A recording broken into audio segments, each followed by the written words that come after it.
To Aleena Story Nights. Tonight we shall find out what happened in the tale of an unsung hero. From a long, harsh day, he came upon a crowd of people gathered over something. They seemed shocked and horrified. He made his way through the crowd and came upon the sight that had shocked everyone. Covered in maggots, crying, was a newborn infant. It was lying on top of the lid of a gutter. The baby's mother or parents, whoever had thrown it there, could not have been a more cruel person.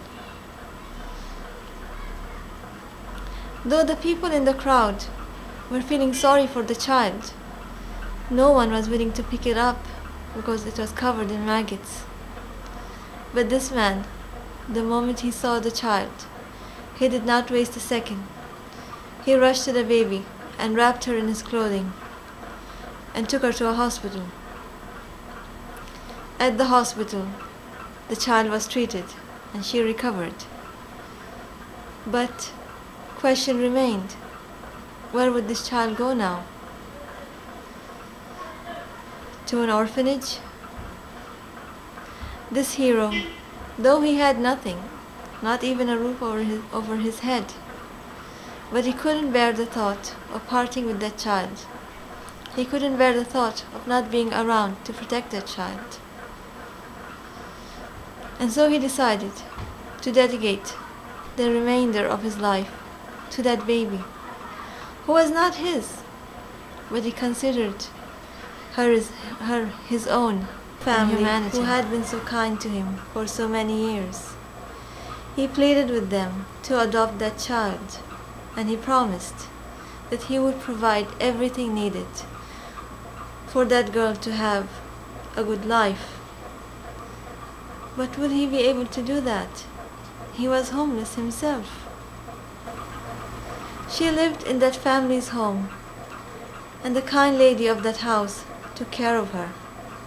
But the money provided for her upbringing, for her clothes, for her education, it was provided by that man. The first sacrifice he made was the money he had been saving so that he may someday have a home again.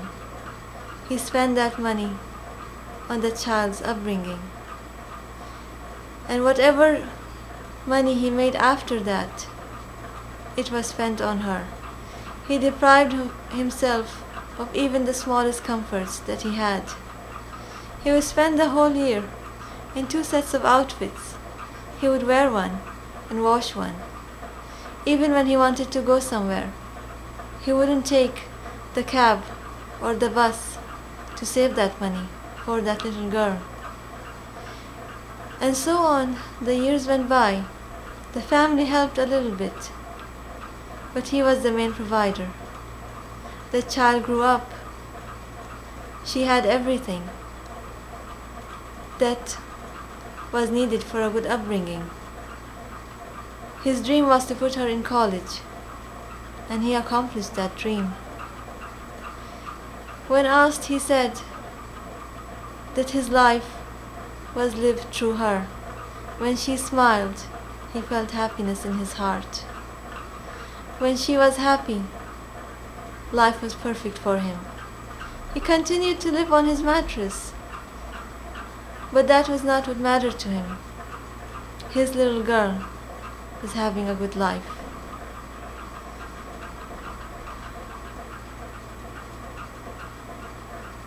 Words fail me to describe more the kindness and generosity of this man.